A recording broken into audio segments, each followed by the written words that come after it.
Okay, ready? Yeah, man. What's Up Fool Podcast.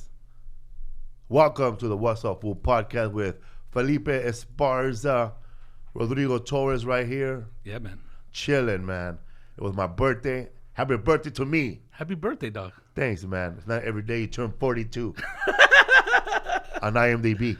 It's my Hollywood age, player. Yeah, man. Super excited, bro. Before we get to all that fun stuff, I went to a cool audition last week. Hell yeah. How was last it? week? Yeah, a couple of days ago. And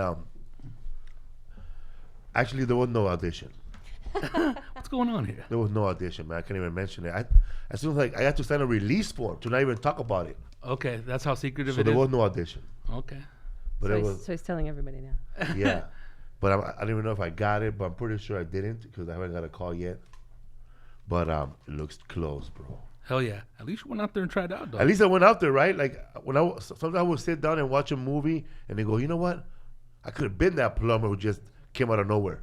Oh, hell yeah, dude. I could have been that truck driver who helped Bruce Willis give a little history about New York City in Die Hard. It's a silver screen, dog. But those roles, I noticed that they're not open for everybody. You know, like all the actors, like anybody who looks like me, they're not open. They're called specifically for the role. They don't. It's not like when I go for an audition for a commercial and there's like 50,000 people who look like me. They don't call everybody, bro. So it's narrowed down to a pool of down. people that's gonna fit that they kind of want to see on that shit. I felt good though because I was there reading with the same people I read for like another role for that movie with Will Smith, Focus. Okay. So they're looking for that Arab-looking long-haired guy. Swarthy, yeah. So, yeah, man, I saw. I was there reading with Big Spider or Little Spider or Medium Spider from Friday After Next. That Jacob Vargas? No, not Jacob Barkis. It's little he's chubby. Joker, isn't he? Rollo. I mean, he's Rollo. He's a spider, isn't he? Is he? Yeah, he's a spider. Yeah, because there was Spider, Little Spider, and Mini Spider. There was 3 spiders. You're caught in the web, dog. But fuck, dude, you're in the loop, dog. I'm in the loop, cocksucker. Give me the loot. I'm a bad mother.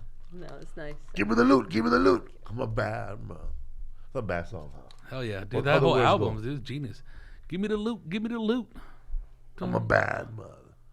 I've been rubbing motherfuckers in the slave ships with the same 4-5. Something, motherfucker gotta die. something, motherfucker's gotta die. Mama thinks she a superstar. Taking gold chains too. Fuck, I forgot that shit, but we used to bump that shit nasty, dog. Ready to die, dog. What's up, fool, man? What's up with people still trying to separate California, bro? Bullshit, dude. Like Acting like no Congress didn't allow it. Hell yeah, dude. And we need more government, bro. And it's funny, dude. A Republican dude proposed that shit out of over there where Billionaire. I live in Temecula, but like a couple years back. But it's like the whole thing of the GOP is less government, right? Ain't you gonna make more government with another state? I know, Yeah, but man. they want rich people to go to that state. And what? the poor people to be stuck in everywhere else. You can't get rid of poor people, man. You can't. keep on pissing out homeless people. They're gonna keep on starting fires and shit. If I can't have shit, you won't either. You can't get away from poor people, man. Because you know what? And you can't get away from anybody because it's in like I think human nature, bro, to be adventurous and seek out new land. Oh hell yeah, dude. Nomad, yeah. Nomad, bro. You think you're gonna be living in Riverside till you're 80, bro? Nah, dude. I don't see myself living in Riverside. Of course, like it's right now. This is what's happening right now. But your pops is okay with that, huh? Dude, my dad ain't going anywhere, dog. They're there forever, dude. They're like a nail in the coffin over there, dog. His adventure is done. Bad huh? analogy. Oh, dude, he doesn't have any adventure, dog. He didn't even want to go to Mexico, dog. He was kicking and screaming. He didn't tell them, but he was telling his, dude, I don't even He fucking was like want to B.A. go. Baracus from the 80 on a plane, huh? Dude, all they do is do what they do, and that's it. Go to sleep at a certain time, eat at How a certain old are time. My dad's 68. And my mom's Ooh. like 67. They don't. Yeah, they're ready to just He sit does. on He their doesn't. asses. He doesn't. But he won't stop because right now he just finished up building a house. Yeah. But he doesn't stop. But he doesn't want to do anything out of his routine. Yeah. He doesn't want to be in anybody's car. He doesn't want to be on anybody's schedule. None of that shit. He'll meet you there, dog. Sound like Joe Diaz. He's exactly like Joe Diaz. Complains about everything, fool. Like, fool, he ain't having it, dog. But that he's set in his ways, fool. He does not like to travel, dog. Does not like to hop on planes. No trains, nothing, dog. Doesn't like to wait in line in the stores, dude. Old school, fool. Sound like this motherfucker will not Airbnb it. Dude, he'll be like, fuck that, dog. He'll be Seriously. like, I don't want to walk on somebody else's floor with my feet. That too, and he also says he can't get any sleep when he sleeps in hotel beds. Oh, really? He cannot sleep, dude. He can only sleep in his bed, dog. Sound like he's never been tired. He doesn't like change, huh? You should teach them, bro. Dude, You should I teach can't your teach father him. how to take a nap standing up, bro. The only dude, like, I know you couldn't teach people to nap. yeah, but he's not into that shit, dog. They're not open to that shit. That fool's like, dude, I made your stupid ass. You're not gonna tell me shit. Well, get the fuck out of here. Yeah, dude, ain't into that shit. Still complains, dog. Argues with my mom all the time, dog. Same shit. I knew somebody, bro, that their dad has never been to LA. Went to LA once, probably, to get a passport, and that was it. That was it. He never went back. Never had Chinese food. Hates Chinese food because he was a Korean War veteran. God damn, dude. Where was he? Where do they live at? Ontario. And that's all. So from Mexico to Ontario, No, he was born in America, even worse. but he grew up in that area, but never went to LA. damn, dog. Well, see, that's what well, my dad's from Mexico, dog, but he came over here when he was like 14, 15, dog. Like we live in a big city, man. So we don't really have to go that far for fun. Like, there's no way somebody's gonna drag me to Paris, California. You know what I mean? But I don't understand how people who live that far or just live in the city of commerce, which is like 48 minutes from here, And never 35, leave? They never leave that area. Like, they don't know shit about hopping on the 101 North and taking a drive to Santa Barbara or going to the comedy store or to Hollywood. Like, to them, they gotta plan that shit out. Oh, hell yeah. That's a big old mean trip, dog. That's a trip, man. But I want to introduce our guest, bro. He's already here. Showed up early like a soldier. Swift, dog. My headphones fall off. It's Skyler Stone, bro. Welcome, brother. What's going on? Chilling, man. He was a cook on Waiting, bro. I don't know if you saw him. He was with Dane Cook, bro. He put something in his crotch in that movie Waiting. Oh, no. We watched it at your pad one time. Yeah. I'm like, I scratch my head and all the The dandruff. comes dandruff out. falls out and I call it garlic salt. I love He that was movie. Cousin Mike on Raising Hope. Wasn't it Danny right. Trejo in that movie, too? Waiting? No, No. you're thinking Tripping. Louis Guzman. Luis is in it. Hostel Part 3, Mike. Oh, You shit. put a lot of Mikes, huh? You look like a Mike.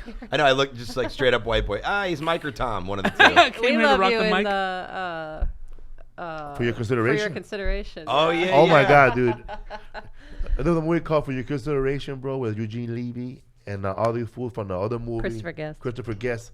And they're all like, it's a spoof on being nominated for an Oscar or the hype behind the Oscar.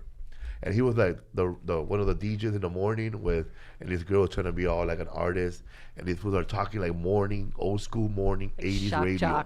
jock type. Like yeah. those- Full of Red Bull, brother. That's how I started. Like I started as a DJ's intern, and so I just had to sit through all sorts of like morning shows that were just like 103.9 WWLG. Coming up next, we've got Felipe Esparza. Like, and they'd bring guests on, and then the guests would always have a look on their face of like, what is happening right now? Like, because there was no realness to it. Like, you guys are talking like real people. Right. But imagine if I came, you're like, Skyler Stone in the studio. How you doing? Tell us about your project. Dude, that's total morning radio, dog, right one there. of the- Skyler Stone right here, man. He was in that movie Waiting. Exactly. You hear the paper rumble? Like What else Power, waiting like for? Power 106 with like the hell- cowbell and yeah. shit and stuff like that. Yeah, somebody just said this fool has a voice like a strip club DJ. I get that a lot. I get that a lot. You know who was a strip club DJ was Josh Adam Myers. Oh yeah. Yeah, he was just here, man. And so was George too. that other guy that we had here from Silicon Valley, Oh, Jimmy O Yang. Jimmy O Yang. Yeah. What? Yeah. I can't see that at all. Yeah. Yeah, I know, he should- neither could I, dog. We had him. He was.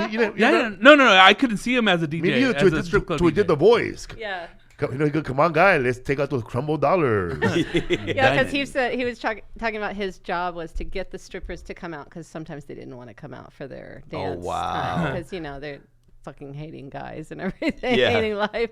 So he Those had two to guys really. in the front and shit wearing what's up, full podcast t-shirts. Yeah. That guy there drawing the strippers.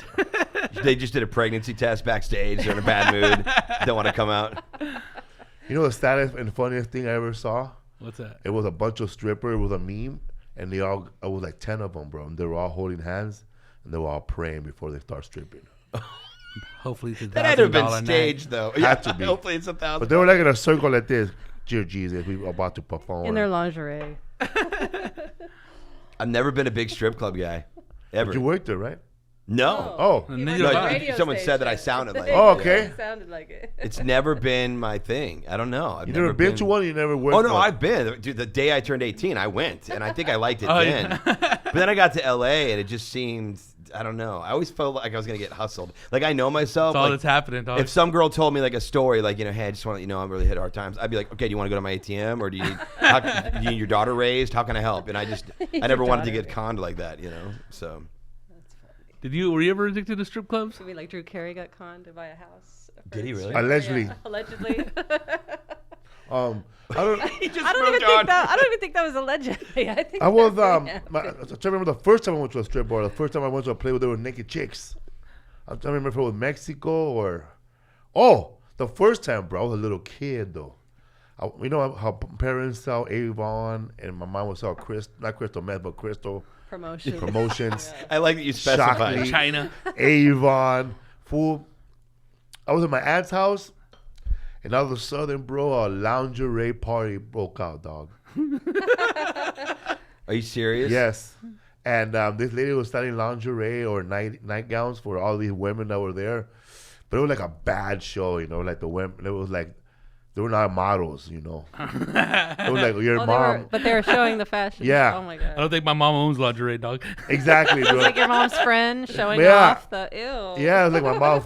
I saw my aunt's cousin right there, my neighbor's mom in lingerie, walking around, with a little slick little jacket. And she was telling in Spanish, like this over here, it comes from line and shit, from France and this and that. No For mames. $18.99, you can wear this. But it was in Spanish. Con esto te puedes lucir a tu hombre. And she's being very poetic about it, with this one. She had like she had a saying for every clothes, like that guy from Seinfeld, Mr. Petersmith, whatever his name is. Jay Peterman. Jay Peterman. Oh, yeah. Jay Peterman clothes. When you're out there in the outdoors, fishing, cashmere jacket is the way to go. Something like that. She was a sales lady. Sales lady, yeah. Wow. But then after that, hairy leg strip club. I went to Mexico when I was working at San Diego with some dudes selling souvenirs during an air show. Mm-hmm. So we all went to Mexico, and we were at a strip bar there. But then we left real fast, so I didn't get to see nobody naked. And then and it was, I think I was with Ivan, bro. I went to Bob's Classy Lady in the Valley. Bob's Classy Lady. I don't know that one. Wow. But again, I don't know the LA ones. Well, Kalamazoo, I got you covered. You want to? Well, the I know the Kalamazoo strip clubs. You look like you'd know the Phoenix strip clubs. You look like a Phoenix type of guy. No, I cannot live in environments like Phoenix. Swinger town over there, huh? Yeah, no, dude, places like Phoenix and Vegas depress me. I can't be somewhere with extreme heat. Like Oh, I could dude, never it's live fucking in Palm horrible, Springs. dude. You walk out and you just don't even feel. I don't know. You just feel like a little insect being burned by the. I can't do it. I'm not into it. brutal, It's dude. oppressive, yeah. Yeah. I don't Imagine, like bro, getting ready, you go to an interview, you took a shower, you go outside 120. I can't imagine. Well, you kind of live close to that in Riverside. but like You live in an igloo. I can't It's not live that in hot a in place it. where you have to have AC on all the time, and from your house to your car to your job, and like there's just AC constantly, and you don't ever get to feel what it's like out in the real world. Yeah, IE temperatures are just like the San Fernando Valley, dude. Yeah. But you get guess really so. good restaurant deals when you're in those. Like if I am in Phoenix doing stand up, like I've just noticed that their happy hours are like longer because they're like, please come out. We know you don't like to come out between Oh, for 2 and sure. 6. You know what I mean? Like they'll try to get you out. We had two comics over there in Phoenix, like Chuck Bartel and Fred Stoller with umbrellas and shit because they can't stand the heat. Oh my God, this is too bad. Oh, I think I'm gonna die, Felipe. Please. Trying to find soup. He was trying to find soup in Tempe. It was like a college 120, bar food town, and he's looking for soup. It was Yeah. hot. Only him would be looking for soup. Like that sounds like an Academy Award winning short film. Like Fred Stoller looks for soup in Phoenix. Instead of Fred and Vinny, Fred and Soup. That's like an art film if I ever heard of one. Oh, I should make that. And He's then just depressed for 22 minutes and he never finds it. Shoots himself at the end. And then the drama would be him in the green room when that Mexican dude showed up and started yelling Seinfeld at him over and over. He Oh yeah, because this guy was begging. He recognized him from Seinfeld. didn't want to so- come out to the meet and greet outside, so this guy started banging the door. Seinfeld, dressing come room. on, homie. Fucking Seinfeld, come outside, homie. We want to meet you. Dude, it is funny though. Okay, I will say this: the only ethnicity that yells credits instead of like your name is Hispanic people and black people. I went to rehab last summer in Hilarious. Mexico in what the heck is that town? Rosarito. Oh, was where I wow. went to. Yeah, You went on It's cheaper vacation. there. You're a rehab in the party town. I've heard that about there in Baja California. I'm There's a telling handful you, of them. there is because it's a controversial way of getting sober. You basically go do psychedelics to get sober. You do Ayahuasca? Like ibogaine, ayahuasca ibogaine, ayahuasca, and ibogaine DMT. as well. Yeah. But I was down there, and we got a shopping day, and they took us out to those little markets, and we're like buying stupid little things and whatever, buying tchotchkes, and all of a sudden this guy goes Hostel 3. And I heard it. And I'm like, there's no way he's talking to me. He's like, Hostel 3. And he got my face. He goes, Hostel 3. And he kissed me and he hugged me. He goes, I just watched that fool. And he got next to me, takes pictures with me. Oh, dude, it was pretty funny, dude. A star came to Rosarito. Yeah. Oh, dude, he treated me like I was Tom Cruise. Oh, dude, I'm forget like, about yeah, it, dog. man. I'm like, bro, I'm not that big deal, man. You need to calm the fuck down. Like this, I would have went to the house and got the whole meal too, man. Yeah, right. I probably could have. Hostile. Aquí tenemos a Skyler, raza. It's always like it's cool in a way when you get recognized like that from one thing, like, hey, whatever, Netflix, Netflix, right? But then it gets kind of like weird, and we start calling everybody around, but no, they don't know what the fuck what he's talking about. Oh, Come he's on, been man, his other friends. Netflix. Yeah. Yeah. Okay, they're trying to really in a way they're happy for their friend, but the other time they're trying to shut up. Yeah. Okay, we don't know who he is. Yeah, we have Netflix, but what the fuck, bro? And then you as an artist going, hey, motherfucker, name the special, you piece of shit. Or if there's time, that fool will open up his phone and look for it, bro. Yeah. Oh, yeah, dog. That's the worst. Oh yeah. Or how about the guy that's Fact next to the checker. guy that recognized you, and then the guy next to him does a really passive aggressive move where he just goes like, obviously you're a big deal. He's freaking out, but I have no idea who the fuck you are. Oh, yeah. Always. The straight up guy. Oh, you're so cool. Like, Oh, and they just want dude. So tell me what you've been in. What am I supposed to do? Like read off my IMDb right now? Fucking roll call of credits over here. Yeah. Or tell me a joke or whatever. business like card. Having to do all that stuff. And then Oh, I've my- done it. I've started to funny read too. I've started to read it. I've started to go Raising Hope, and they'll go, no. What else? I'm like, Hostel 3? No, never. I'm like, okay, I'm not doing this You right now. tell This me is- what I saw you in. Yeah, exactly. Yeah, fools are weird, man. And then you get those motherfuckers to, start hating on your ass right away, too, man. Yeah. Like, I'm funny, too, and you ain't shit. Fuck, this guy sucks. Yeah. And then people always assume because you worked with someone that you were automatically best friends with them. Call him right now. Say what? Call him right now. Tom Cruise. Yeah, people will be like, so Ryan Reynolds, man, how often do you guys hang out? I'm like, bro, I worked with Ryan 3 days. He's got better things to think about. Like, he's had sex with Scarlett Johansson since he's met me. Now he has sex with what's her name? Who's his wife? I forget his wife. What is his wife's name? Who? Blake Lively. Blake Lively, yeah. yes. I think he's forgotten all about Yeah. me. Safe to say. Or what if he didn't? What if he actually pictures me during sex with him? That'd be crazy. What? I'm just- Yeah. Dude, where's Skyler at? Or the radio guys. You're like, probably doesn't happen. Radio guys in small towns will bring up something like that. Oh, Probably. fuck yeah. They have no clue of what's going on. They're all happy. Yeah, man, we're here live in this morning in Yakima, and we're here with Hostel 3. Yeah. Then everybody on that little small town, yeah, this Hostel 3, Hostel 3, Hostel 3. Yeah. And then I'll get also people that try and act like they've seen me in something that I know they didn't, because there's certain things on my IMDb that I was cut out of. So like, dude, I loved you in Rules of Attraction, and I'm just like, well, I was cut out of that movie, so I don't know like how you loved me in that movie. You know The what I mean? spirit of Skyler. Yeah, exactly. Yeah, man. Yeah, man. What's up, fool? Rodrigo Torres, man. How was that show last night, bro? It was killer, dog. And It was. who was killer. there? It was me, Martin Rizzo, and Flacco. The only thing was that Flacco was a little bit under the weather. He came over here with a little neck apparatus, and I told him, fool, you should have told him, sorry, bro. So he did it sitting down, but he got through his set, and it was cool, man. How much time did he do? He did about 30 minutes. Who was this? Really? Yeah. He did? Oh, a friend of our named Flacco. Flacco, he's, kind of flatlines every now and again.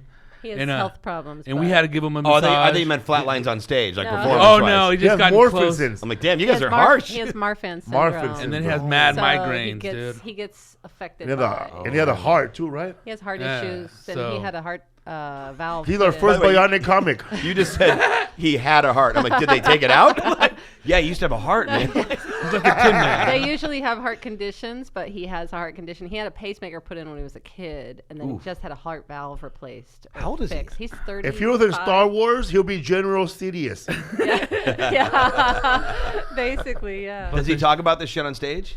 Kind of. He talks about it in like podcasts and stuff, but yeah, he's been honest about it. But That's pretty cool. it's not much of his material. He talks about being skinny. That's naturally part of the symptoms is that you have long, skinny fingers and legs. And Can I get this thing? Do you lose weight? No, I'm kidding. Oh, dude, he's Speaking a of long stick. skinny, man, we had a It's a barbecue. genetic thing. It was my birthday last Saturday. Oh yeah, birthday. Happy birthday, by George the way. Perez was there, bro. Happy birthday. Side Dick Eddie showed up with a What's Up Fool podcast T-shirt, looking for a guest spot.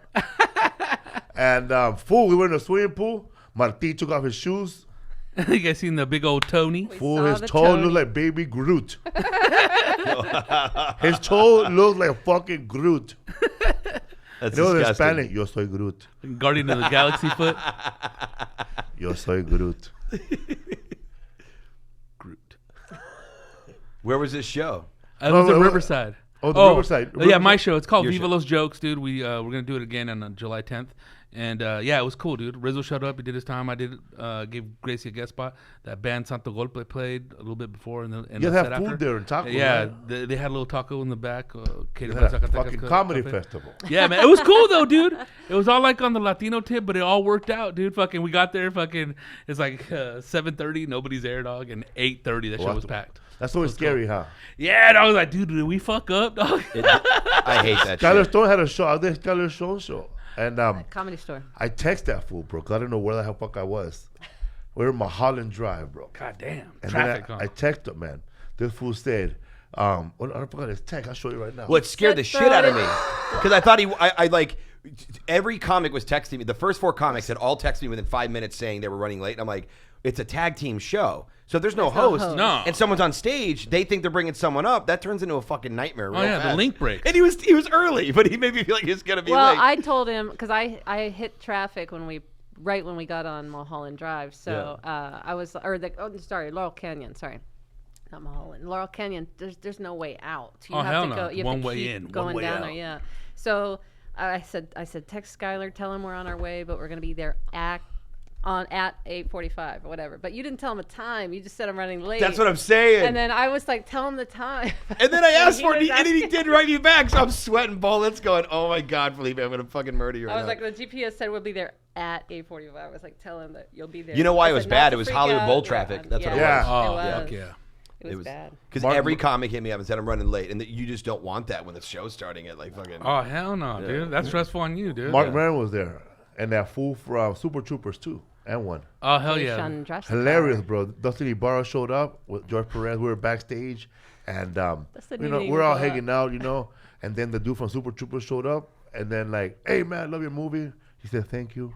That fool looked like Ray Romano to me. Hey, hello, Felipe. I thought it was Ray Romano, bro. Dude, I've never thought of that. If I would have not, if I Without would the have, mustache. if I would have With been, the a, tan? if I would have been a comedian or anything, I would have said, everybody love Raymond guy. Yeah. You know what I mean? That's what I would have said. I love cookies. And then Dustin Ibarra shows up. He's talking to us for a long time. Then he starts talking to the guy from Super Troopers. But super excited. Whoa! Like that for a long ass time. Whoa! And hugging him and this and that. Then I say, hey, man, introduce yourself at least. yeah, make a moment out of it. Yeah. But he Just had sucking known- him off backstage. For reals. but he had worked with Spit him on it, before. dog. He knew it. They worked on 3 things together, right? But He was acting like he had never seen see, it that's before. another level, bro. That's another level. See, there's the level of a fan recognizing you and not knowing where the fuck you've been at. But Dustin was at the level of working with a bigger actor, and the actor has to figure out what movie he worked with you on. yeah. That Work happened to so you? fucking much. Yeah, absolutely. I've ran into people and like I know they're just looking at me like I think we know each other, and I always throw it out quick because I don't want it to be fucking Get weird, awkward. You know. That'd be weird. How Steven Seagal, what's up? Yeah. I don't know who you are. You roundhouse me. Remember? You broke a fucking poo stick on my head and marked for death. Yeah. Mark Wahlberg, you jerked off in front of me in Boogie Nights. You don't remember that? I was in the truck and Mark, I was there when you fucking beat up that Vietnamese man for no reason. We caught eyes. Oh, man. Awkward, huh? Fucking Awkward. fanboy. Fanboy. I turned into a fanboy, bro, right away. But I make motherfuckers uncomfortable. You do. You're a big fanboy. You have no qualms There about you telling go, somebody. fanboy. You have no. No, I'm serious. If I see famous people, I don't say shit to them. I feel they owe me. Well, I always.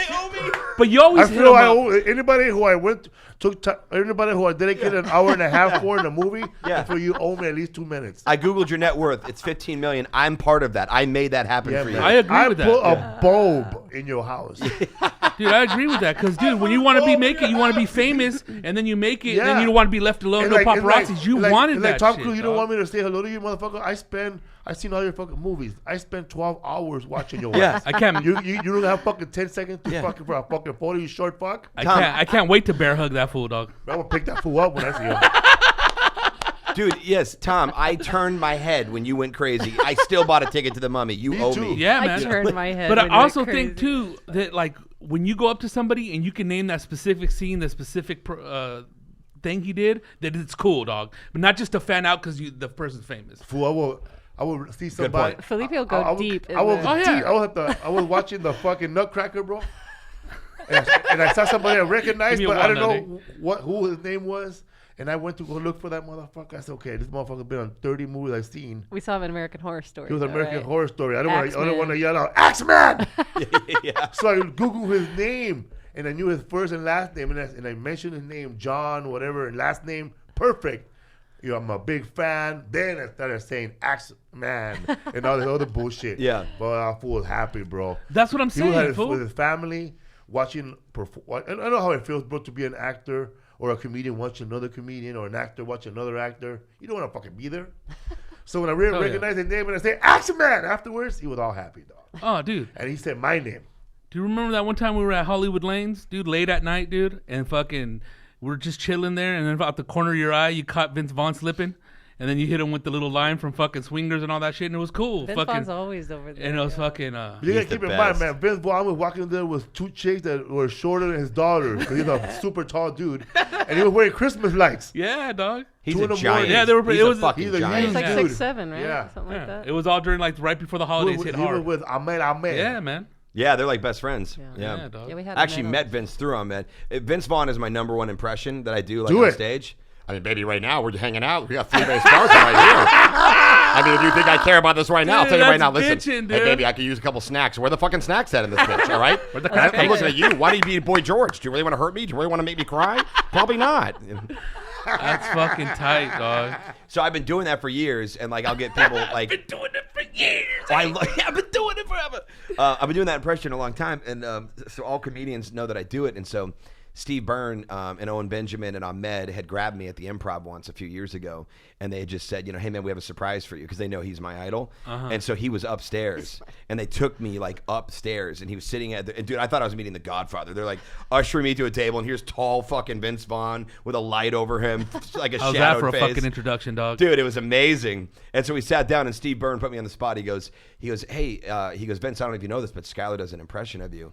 And he's like, oh, I'd love to hear that. And all of a sudden, I'm like sitting there, and I didn't know what to do, but I knew that I was on next on stage. I go, I do it on stage. I go, why don't you just come watch my set, and I'll do it on stage. He's like, I'd love to. So he comes downstairs. My wife has no idea this has happened. She's already inside. She was taping a set for me for Conan. I was trying to get an appearance on there. And so she had her phone, and she's on the side of the stage, and she's filming. I get called to stage. Vince Vaughn ends up behind her. She has no idea Vince Vaughn is behind her, and I have the tape to prove this story. She's filming me, and all of a sudden, I start doing Vince Vaughn, and she can hear Vince Vaughn laughing at me doing Vince Vaughn, and then she turns around and goes, oh my God, you're Vince Vaughn. And you can hear that like on the tape as she's taping me, and then I get off stage. It was like the most like hilarious experience ever. It was pretty fucking awesome. I've never seen yeah, anyone man. do that impression. Never, dude. No, that's an obscure. I try and impression. find people like, I don't good want to one. do like Arnold Schwarzenegger or Jay Leno. The same one that everybody does. No, fucking dude. 20 comedians do that same But one. I do Arnold Schwarzenegger in the box. Wait, you do what? Nah. Oh. There used to be the San Antonio comedian. He used to do Arnold Schwarzenegger stuck inside a box. There are people that get away with doing like ones everyone do. Like who's what's his name? Hispanic comedian. Help me out. Pablo? Francisco. Pablo does it, and it's fucking great. I don't care that it's one desire. yeah, that shit's great. That's- Pablo's a shit, dog. Yeah, what he does is great. You can't fuck with that fool, dog. Rodrigo does James Gandolfini. Yeah, James Gandolfini. Hey, how you doing? Wear that gay as fuck t-shirt. Hey, I'm gay too. Bro, it really kicked in on the I'm gay too. The way you said that was really good. And then this fool always puts me on the spot, and I go, fuck. Like, even like with the Joe Diaz impression, I do it so much, and then like a lot of fools do let it. me hear Joey. He's got Let me 3 tell you, bro, Joeys. you gotta fucking relax. You know what I'm saying? Don't wear those fucking t-shirts on my show. First thing, all right, Skyler? I don't give a fuck where you're from. Minneapolis, Kalamazoo. Felipe, what's going on here? Why is this bomb not loaded? I'm supposed to meet Netanyahu and shit in like 4 minutes. He's sending the helicopter. Oh my Prepare the hummus, cocksucker. Cocksucker is And on then it's point. like, it's like fuck, dude. Like so many motherfuckers do it now that you're like, ugh. But it's like, I gotta bring it back. I never heard anybody do Joe Diaz. I know. right, Joe cocksucker. Rogan does. Every I once in a think while. you and Joe Rogan had a Joey. Yeah, it was impression Dude, off that shit or was like whatever. 2009, but That's on YouTube still, but you won. You won that yeah, one, of he course. gave it up to me, and he gave it up to me on his podcast. But it's kind of like it's their little version of it over there, so everybody praises over there, which is cool. I mean, don't get me wrong, dude. I'm just over here sitting here on the side. I'm on the periphery, cocksucker. I'm just waiting for another fucking introduction. You know what I'm saying? Vince Vaughn style, a la mode. But yeah, I love Coco all day long. Coco's the man. that's what I'm saying, bro. I love doing fucking swingers. When we start fucking slapping these bitches, you know what I'm saying? I mean, when they said Coco was coming out, I'm like, Coco is out, all right? Don't talk about the Pixar Coco's movie. been Let's talk out. about the Coco's been out. Absolutely, bro. It started in Havana, 1950, whatever the fuck, you know what I'm saying? Foreskin and everything, you know what I'm saying? The Cuban egg roll is back. Ha ha ha ha ha. Who's that, That bro? was good, baby. Thank you, Come man. on, bro. That's his impression. Oh, my God. Come on, bro. Hey, do you know who that is, fool? No. Come on, bro. Should we let it out or what? Let me look. Do I know this person? You've heard of him. dude. Challenge yourself, bro. Comedian? Yeah, dude. Hold on. Latino.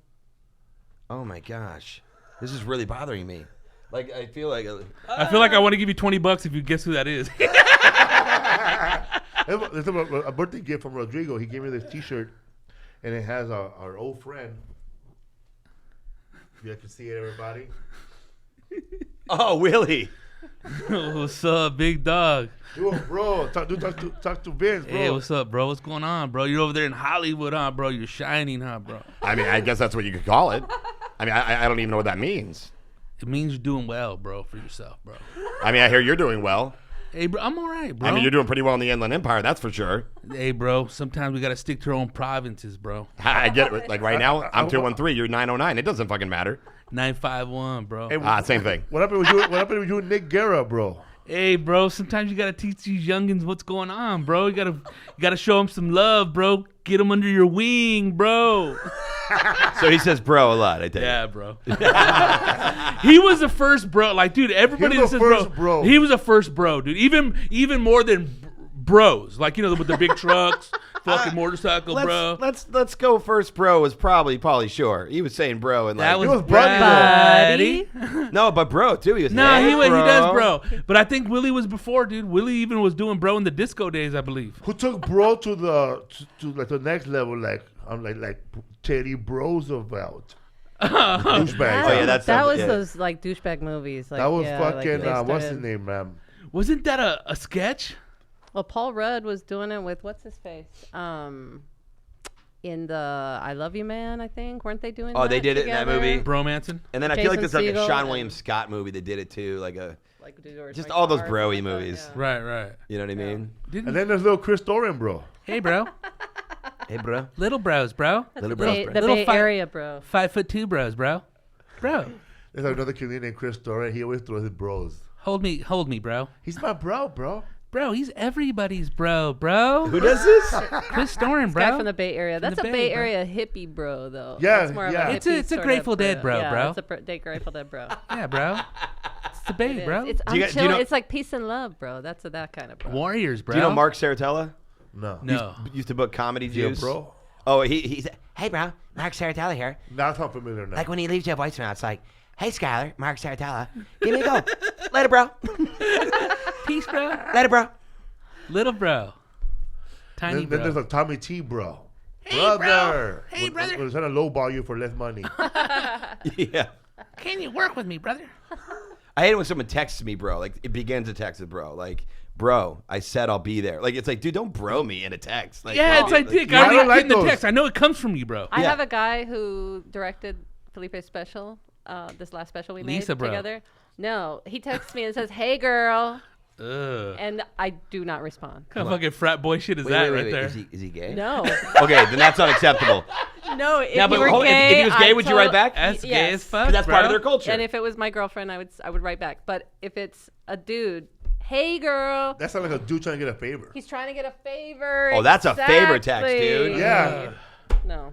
Hey, no girl, response. don't you have a Laker Connect? You know what I mean? Like, Yeah. Hey, girl. He wants me to, have you do a show or talk you into doing What the fuck is something going or on with whatever. these subliminal messages, bro? by the way, I'm never not starting an email to Lisa from now on without "Hey, girl." Hey, girl. Can Felipe do my show? So when did you start doing stand up? The Laugh Factory? The first time I got on stage was 1998 at a pub in Kalamazoo, and my first joke was really bad. Would you like to hear it? Yes. Yeah, Okay. go for it, bro. dog. My first joke was, Hit it, bro. so I go to WMU. Yeah, you guys might know that as Western Michigan University, but if you really know me, for me it stands for Weed Miller Lite Uterus. Oh, my God. It's pretty funny, They dog. get a laugh? I think my friends that were there were like, Fucking crazy, bro. What are you going to do for the next 4 minutes? yeah, a 4. I think I bailed at 2 minutes, dude. Oh, really? They say, hey, you gave me a Buzz Killington. I mean, you got to give me like, You got a migraine, bro. you got to give me credit though. It was not a stand-up show. It was a true Wow. open mic with poetry and Oh, songs. see, that's and- when it's fucking hits the wall, dog, because Yeah. of all So that that- acoustic shit. I think it was Yeah. the situation that made you creative for that joke. That made you think of that joke. Yeah, back then, dude. Did you do a That's, loud joke? Did you do that joke a lot or just that one time? I think I maybe did it the first 3 or 4 times because they opened up a comedy club Oh, directly across the street after that, and I tried it there, and I got a good couple sets. All I did at the first was act outs. It was all act outs. There were no jokes. It was just like set up and then something physical. I really liked like the early. Dane Cook sort of like Kind of, but more- I'm trying to think what was my method. first joke that was bad. Because I had a lot of them, bro. I had a lot of them, bro. Shopping lifting. No, one that's not funny. I don't like that. Can't think of it right now. But it must have been embarrassing. I found a shoebox of this is how you know these are old sets. Remember mini DV cams with the little tapes? You had I found a Disc, whole the mini box. disc or the mini tape? Mini tapes. I love those, man. Yeah, and I've got 20 of them, and like they're all sets, and I'm like, oh my god, do I pull this out or not? It might be fun to put some online though, Oh, man. I had this horrible joke about Romeo and Juliet. If Romeo was a crackhead and he was trying to get back into the castle all cracked out.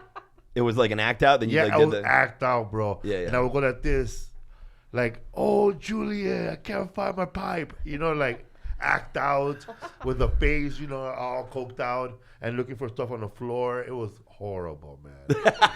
I was about to give you props, dog. It was a one. That's not a bad premise. It felt like a It's one. pretty funny, It was man. a horrible one-man show. That's funny though. A There's lot something of there. acting, bro.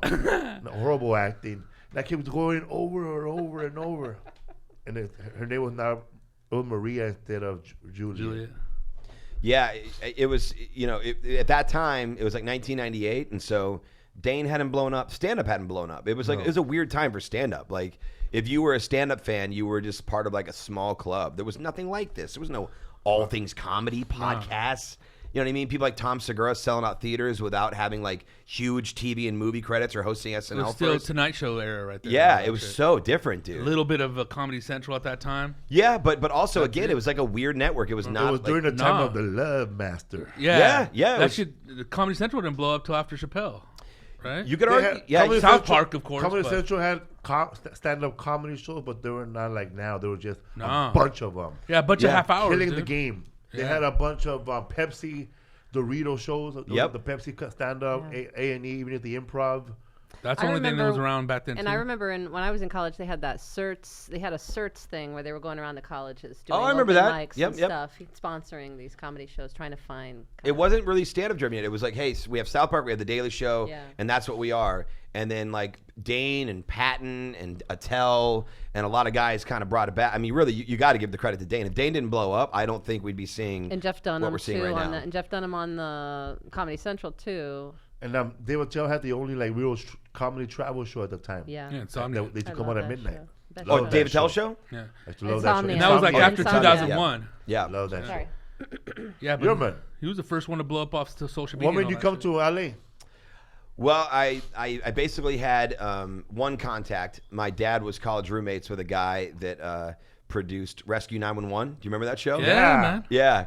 And so my whole life I had heard about my dad's, college roommate, and like we'd watch Rescue 911 and his name would be in the credits. So he became like he became like this big figure to me. His name's Jim Millio. And he said, "Hey, I've got a job." And he goes, "It's $500 a week. You can stay in my guest house for like the first couple months, but then you got to get your own place and come on out." Damn. So Damn, I dog. couldn't pass it up, dude. Couldn't, bro. Fuck no. I remember it was the In week- '98, dog. No, 98 was when I first did Okay. stand up. This was 2000. This would have been September Still good. 13th, Still, 2000. that's still good now. What are you talking about? Dude, fuck yeah, dude. Yeah. That's It was good. no. I was very fortunate. I mean, I was a piece of shit employee, and I got fired very quickly. But Should have called me, dog. it was the week that the still hiring? Marshall Mathers. Fuck, dog. It was the week Marshall Mathers' album came out, so I drove out here listening to that whole album, just It's a like badass fucking record, dog. Hell yeah. it getting is. all psyched and gripping the wheel and Gotta fucking tear up LA. Yeah, Little white boy coming from Michigan. Yeah, an '83 blue Volvo breaking down the whole way, and I'm like, 83 I'm gonna blue do this. Volvo. Yeah. 240 Yeah. with a 4-door. They have a little thing. This one was 2-door. Okay. I had a 2-door. At that time, you had that one. I had a Volvo too. You did? It was the a wagon. it was not the wagon. Oh, it it was a wasn't. gray Volvo. It was an 83 240 Nice. with 4-door. Yeah. Had a sunroof. You go like this. Yes. Yeah, you do. Most people don't know that. Yeah, we've only driven Volvos in my family. I've driven 6 myself. Now it's the first time 3. ever that I don't 3. have a Volvos right now. But Oh, yeah, wow. I've had 3, really, and I have a station wagon right now. We have one right for now. sale. I think we're gonna. yeah, for sale. Yeah, dude, Volvos are the shit. Safest car you're ever gonna drive, and yet they're fucking tanks, dude. Saved my life. I got hit by a drunk driver once. The EMT came to visit me. That cut me out of the out of the car and stuff. Jaws of life and yeah, shit? he came and said, he goes, "If you weren't in a Volvo, you'd be dead." He goes, Really, and so I never stopped driving Volvos after that. I was like, okay, I'm gonna keep. It feels the one we have, that wagon. It feels like I'm driving a safari truck. Like It's a like tank. a cool little Yeah. tank. You know, it's solid. They're The spike of safe. death. Except the brakes go out a lot in those cars. Yeah, that's for sure. Yeah, the way you know that your neighbor has a Volvo is you just hear it. like you just You hear that car Funny, whistle, dude. bro. yeah yeah What's up, dog? yeah. Sorry, Sup, bro? So you moved to LA, and you got fired from that job. So what'd you do next? got fired very quickly. I did some extra work, and on the set of Van Wilder, the director Walt Becker liked my just feel and vibe, and he put me front and center in a Ryan Reynolds scene. I've done like 3 movies with Ryan, and he still doesn't know who I am. Or again, he might picture me during sex. We don't know. We're gonna have to check in with him.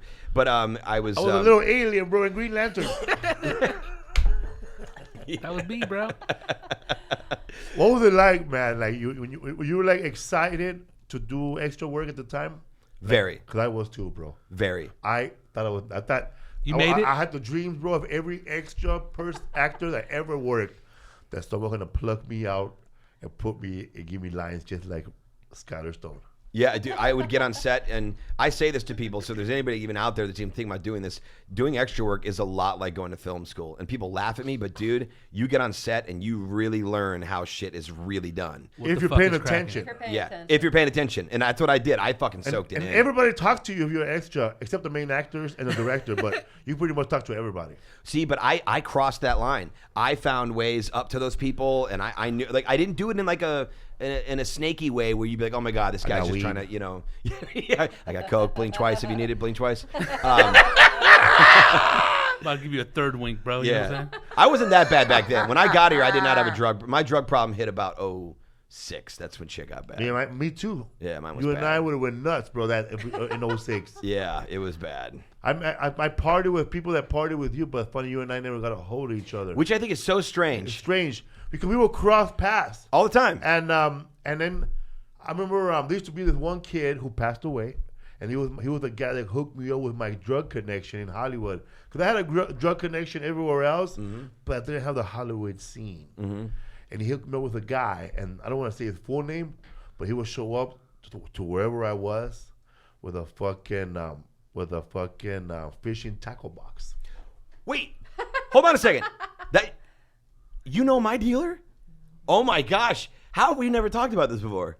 Because you know what it is. What it is about addicts is that once we sober up, to see another guy that we know party with the same person makes feel sick. You're like, A little bit. I It's can like seeing understand. Jack in the Box Yeah, at it's like 12 it's in like, the yeah, afternoon. Lisa's exactly right. Exactly right. Jack in the Box is delicious at 2:30 in the morning. Right. But when I see Jack in the Box at 4, Oh, I God. want to die. Puke. No, I had a friend. You probably know him. He was a East Indian guy, comedian who passed away from the Laugh Factory. Young guy. What's his name? I forgot his name. But he's the one that hooked me with that connection. So we're talking about the same guy. Yeah. Yeah. Like Okay. a reality show. Yeah. You know my But it dealer. was weird though. That's great, dude. Repeat that joke. That's great. What was over there? It just sounds like a reality show. Oh, you know my dealer. Dude, it's great. Donde estamos? Okay, he used to be on the south side of La Cienega. He wore a dumb beret because he thought it was cool. But, like, During the day, dog. That's what I when I was at your show and I realized how packed it was. You know how your shows always are well sold out, and I saw the lineup, and then I started thinking about it. I've been doing comedy just as long as some of these guys here who are big, huge stars. You know, Mark Maron, Dane Cook. I started like in '96, and I was thinking. So when I went up on stage, first thing that came out was honesty. Yeah. You know, so I've been doing this a long time, and I realized that the longer I do it, and the less famous and busy I get, I realize I have more drug dealer numbers. that's right, dude. Yeah, I had to do a purge in my phone because I had some people in there that shouldn't be in there. And, you know, when this is done, I'll tell you, I don't know if you know what happened to that fool, but, dude, it's not. Not pretty. No. It's bad, dude. It's bad. So, but hey, I mean. He was a soldier, this guy. Drug Like- dealers usually are. No, this guy will show up, bro. Like I will call this guy out of nowhere, 2, 3 in the morning. He'll show up where I was at as long as I'm in the Hollywood area, right? And I mean, one time he opened that fucking that fishing tackle box, Yep. and Your mouth is watering right now. of course it is, because I'm an addict. And this fool had everything. I remember one time, bro, I bought coke from him, I bought weed, and I bought a Viagra. On my way. Dude. Okay, now I know that you know him because that was his thing. That's that his was special. So like you know if you're I'm like done, I'm gonna beat up That's some the pussy happy too. hour special. you know if you're at the movie theater and you buy a medium popcorn, they always go, "Would you like a large for 25 cents more?" I Like, know. What the fuck? that was his move, dude. I'd be like, "Yo, let selling me get a it. pack of Percocets. I'll take 4 Xanny bars. Let me get an ounce of weed, half a gram of coke." And he'd be like, do you want a Viagra? Do you remember him talk like that? Like, you can get a Viagra. I'm like, why? I don't have a problem. He's like, you don't have to have a problem. It's awesome. Yeah, man. He's just trying to sell me a long boner. Like he's just like, you know. Then like Cherry on Happy top, ending. Bob. and he just because he was in Hollywood, he also wanted to talk like he was in Hollywood. Yeah. You know who house I just came back from. He loved to Oh, tell he you would that. name He was drop? trouble, Oh. I just dropped a whole ounce of weed at Brad Pitt's house. Yeah. Or he'll be like, I was just sorry, I'm so tired. I was at Marilyn Manson's house all night. Yeah. Sitting on the couch, not bothering nobody probably. Yeah. Hell yeah. I'm just trying to think of people that he would name drop that like I feel like that are publicly known. Like I've talked about this. yeah, there's a couple that I know people don't know they do drugs. So I'm not going to say Ricky them. Martin. Are you being serious? No. Okay, because that would be really funny. I don't No, think he does drugs. Ricky Martin's assistant used to go buy weed at a place where I used to go buy weed All that. at another comic's house Dude, he dealt to every. on Fairfax. I couldn't believe how many people this guy dealt to. But it was couldn't like, believe it. like it's like this guy is like he's working like he's like a futuristic drug dealer. Like he knows how to like I don't know you know. He's got his like his it's finger like, on the pulse. It's like if I were to give his phone number to somebody, he would know that person that I give the number to is legit. Like he ain't crazy, cause I'm crazy. He's on his P's and Q's. P's and Q's, yeah. I don't know what happened to him. I'll tell you after He'll the tell us. podcast. So how did you? He's not here though. Did you meet a lot of dealers? He's here on Earth, but he's not here in Did LA. you meet a lot of dealers like that? Or that's the one who I had 2 guys. I had Tackle Box so and so. Tackle Box Jim. We'll just call him Tackle Box T. It was alliteration for sure, but Tackle Box T and then Jimmy Mexico T. Mike. Those are my 2 guys. Mexico Mike? Mexico Mike. Yeah. Mexico Mike had more rules. Mexico Mike was he would you could never go wherever. So Todd was dumb. Oh my God, I just said his name. Is that bad? No. Okay. I'm sorry. Anyway, so and so was dumb. He would let you come to his house, and he didn't look out the windows. He didn't ask questions. You could show up with 3 people. At least this is my experience. I don't know if this way with you. I could bring anybody over. He never asked a question, and that's a really dumb way to do that for a living. You need to really control that shit. So it scared me because I'm like, well, I know that I'm not somebody undercover, but like, you know, how easily could somebody? Because I come over there and people be hanging out with him all the time. Like he always had people over. He was slipping there because when I never went to his house. I never wanted to go to his house. I thought it was just cool that he just showed up. Yeah, he was a delivery guy for sure. That's why he had that 3-level tackle box. But I think he did invite me once. Like I just came from party. If you want to go back, and I'm good, man. Yeah, just chill here with Yorsi. Well, he ended up done because 2 people overdosed in his apartment within the span of 3 months and died. So that's bad. Yeah, 2 people died in his apartment, and then he got raided when he moved into a warehouse, and then he was done. Well, one of the guys that OD a comic. Because I know that the comedian that introduced me to him, he passed away. Maybe that was him. He was I guess I don't know if he was a comic, but like I never really knew their names anyway. Whoever these people were.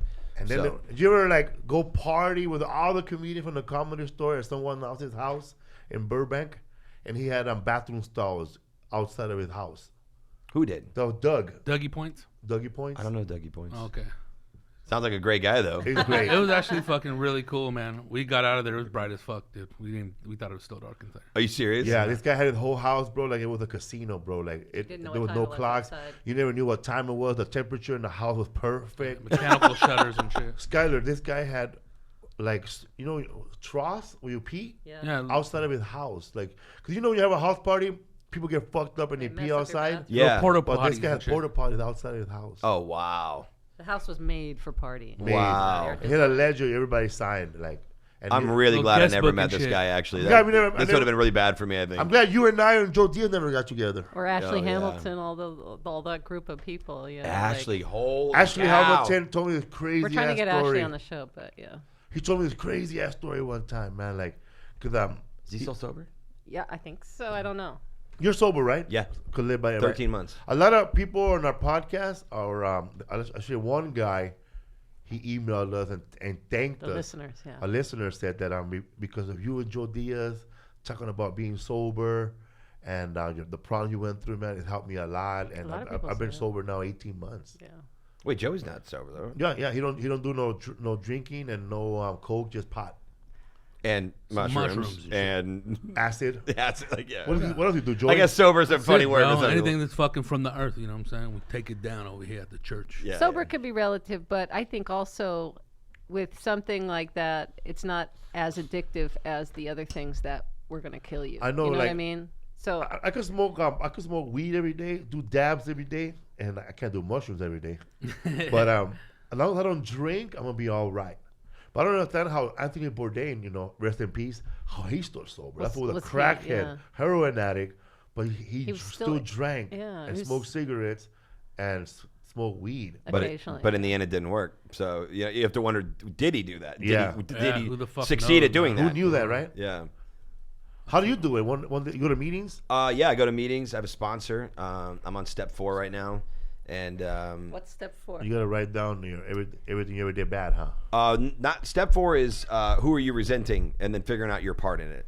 So I'm basically that's where I'm at right now, just making my list of like what I resent, people, agreements, you know, places, you know, just anything that's been driving me nuts for years. And I'm like, oh, I'd be doing so much better if that person didn't screw me over. You know what I mean? But realizing, well, wait a minute, did they screw you over, or were they human and you were also human and you both messed up? You know, like that sort of thing. So that's where Responsibility. I'm at. Yeah, basically. Yeah. This is your first time attempt at sobering up, or you done it before? Second time. First time I got sober was February 23rd, 2015. And I did like a normal rehab. I did one in Malibu. Great place. It's called Soba. My roommate was Andy Dick. Oh, that crazy ass Damn, fool. and he's in a different facility. Yeah. now. Wait, did he get checked in? No, he was doing like a one where he could be gone most of the But you have day to and then sleep come there at back at night. night. He would come back. How long ago was this? That was last 2 year, years. right? Last year, 2 before years he, ago, before he last went to, year. Yeah, he went to Europe right after that with his daughter. Oh, that So- was this was it the Soba? rehab. Okay, Yeah, this I was didn't Soba. know it was called that. Oh, yeah, okay, I then, thought yeah. he was at that other one, Passageways or Breezeways. No, whatever that was one's Soba called. because he went to go shoot Zoolander 2, right? Yeah, I Yep. think it was during that time. Okay. That was it. That was 3 Okay. years ago. Yeah, Hilarious. 3 years ago, like right now. you know, he was an interesting roommate. That was kind of weird to like wake up to like, you know, shake sounds because he's always making shakes. He doesn't eat like solid food. He makes shakes. You walk in, I'm like, what's this? Like, well, I'm making you a shake. And I'd be like, what's going on? He's like, buddy, you need to eat better. And like, he would like make like these huge shakes. And like, I'd be like, what's in this? He's like, about like $300 worth of stuff. Like, it'd be like $300 worth of just like vitamins and like, you know, he's Spirulina. Exactly, spirulina type shit. He loves spirulina. He's fucking obsessed with that shit. But yeah, I made it a year and 7 months without the steps, without a sponsor, just kind of on my own, doing it my own stubborn way. And then I crashed hard, dude. I crashed so hard. Where'd you crash? Where? It was in the middle of the night. I just thrown a 1-year-old birthday party for my twins, who are now 3. Well, they'll be 3 in September. And I bought a bunch of alcohol because so many people. This was not like your average 1-year-old birthday party. There was like a bouncy. It's a Mexican 1-year-old. You know, honestly, it really was. And my wife is Latino, so that's why we did it. You know, we had a bouncy house. We hired cooks that, you know, they had one of those big taco. Hell yeah! You That's how you do it, man. It was awesome. Yeah. And so we had done the whole thing, and there was a leftover Pacificos, and they were in the fridge, man, and they just had fucking little water beating up on them. I went in the fridge to get something to eat, and I saw it, and I just went, fuck it. Opened it, drank it, and I was like, well, I'm relapsed. Might as well drink another one. See, that's the thought right there. Yeah. It's not, if I stop now, I can start over again. Yeah. It's, I slipped. Might as well drink the whole rest of what's in this fridge. But I only had That's the thought 3. process. I only had 3, and I didn't get drunk off that. Obviously, I can't get drunk off. Was 3 there more beers. beers there? No, there was no there more. weren't in the any more in fridge. the house. Yeah, Dun dun. but I knew now that I was relapsed. She caught me the next morning. Did you feel like after you drank those 3 beers that I'm cured, I could stop? Like, what do you mean? Like, Because you stopped at 3 stopped at there. You 3. didn't go hit the bars immediately. Oh, like Not immediately. No, you're actually. That is kind of the thought was maybe I could do it this do time. it. Yeah. Yeah, maybe I could You do did it. it with wine. I'll just drink wine now. Oh, And then that's it- what we it do. We lasted make for little- like 2 yeah. weeks. We make any excuse. Today is just, you know what? I'm low carbing, Diet Coke and rum. I'm gonna Yeah, treat myself. yeah, exactly, dude. I had one thing once where I was like, you know what? I'm only gonna drink at weddings. Like that was one of my rules for a while because I knew that there were like 7 coming up. So I was like, well, that's pretty good. Next wedding. Yeah. And then I'm finding out people are getting married. I'm like, dude, you should. Fuck. I give Seal good the presents, deal, bro. Yeah. The wedding drinker. It sounds like a bad Lionsgate movie, The that's Wedding funny. Drinker. Hilarious. How'd your wife catch you slipping though? She don't catch you slipping now. She walked over to the fridge. She got something out of the fridge. This is addiction. Don't get you slipping. This is addiction. You should do that. This is addiction. Yeah, right. A spoof, dude. That'd be great. You're walking at this. Yeah. We could do your crack out, Yeah. your crack, crack face. thing you talked about earlier. So she went in the fridge. She saw that they were gone, and she walked right over. She was. I'll never forget. I had a pillow on top of my head. I slept on the couch. I made it pretty obvious. I'm sleeping on the couch, and there's a pillow on my head. Like I'm trying to like be avoided so she can't smell it. And she walks up. She's That's like so. yeah, right? Like hiding in the corner with one. Nobody's leaf. here. Yeah, like, and so she goes, "Did you drink last night?" And I just didn't want to lie. I said, "Yeah." She goes, "Okay, oh okay." And I knew I was full. I mean, okay, you don't want to hear that from the missus. So she left to take the kids to school, and she came home. It turned into a big fight. But then I realized I was relapsed, so I just started getting drunk at night. When she go to bed, I'd go to 7-Eleven and slam like a 22 ounce of Stone Pale Ale, and then I'd slam another one, and then I'd buy like 5 of those like little airplane Jack Daniels, take them home, drink them in the garage, hide them all over the garage, and then and then get drunk. And I did that for a while, and then it just led to other stuff and Vicodin and all sorts of stuff. It got bad. So pills were your thing eventually. Big time. Yeah. I didn't really get into pills, but I remember hiding drinking though. And I was living with somebody at one time. I think people when I was younger, they didn't want me to drink, so I would just I had it all planned out, bro. Had it all planned out, dog. I had a backpack from work with a fucking 6 big ass beers. Damn. And then I fool. will fucking I'm gonna take a shot, I'm gonna take a long bath. You was Put the thirsty. radio Take loud, my put the backpack radio with me. loud, bubble bath. Getting fucked up in the tub, bro. Come on over there, I'm fucking drunk as fuck. 5 hours later. I could have died there, bro. If I would have slipped, it would have been worse than fucking drunk driving. Yep. It was the best, bro. Bubble bath, drinking The a air in the Lights, bath eh? is pretty nice. drinking a 40, Most of my You like gummo, How dog. do you have to get up to use the restroom? I'll pee in the tub. Dude, most of my Nicole makes fun of me because I take epic dude. baths, like 3-4 hour baths. Epics, bro. God Yeah. damn, dog. Epic baths. I just took a 45-minute one before I came here. Get sucio. I eh? love baths. You just said epic baths. Try refilling the hot water over and over. Dude, You do that? I never Oh, done that yeah. before. This is what I do. You have to. You I- let a little bit I don't out like hot and water. reheat it. I fill it No, up. I fill it up, and then I turn it off because I like my foot to be under running hot water. So my feet are like crossed over each other. Hot water hits it, cascades down my feet, and I just fucking keep going up and down. Cascade. Yeah, you heard me. You fucking heard me. Cascade, Rasta. More of a fetish, no? No.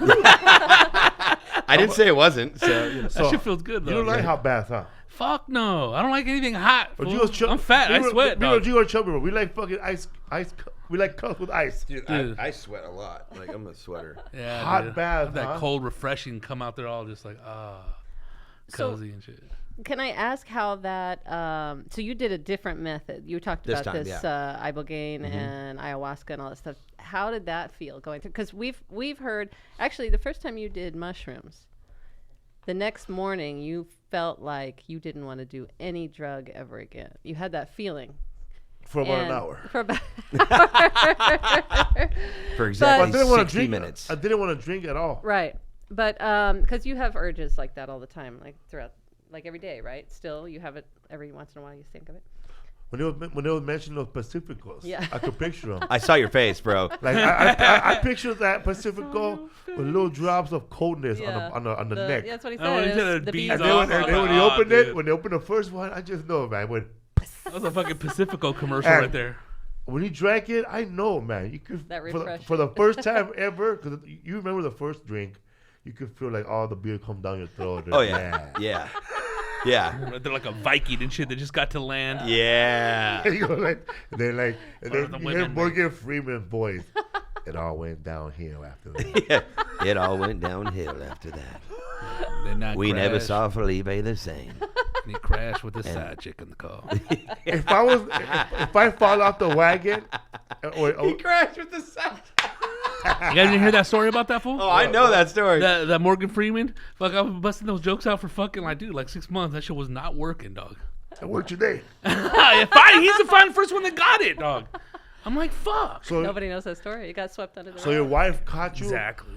and right after that, when you were drinking every night, when did you go back to the hard shit? Well, there's a good story.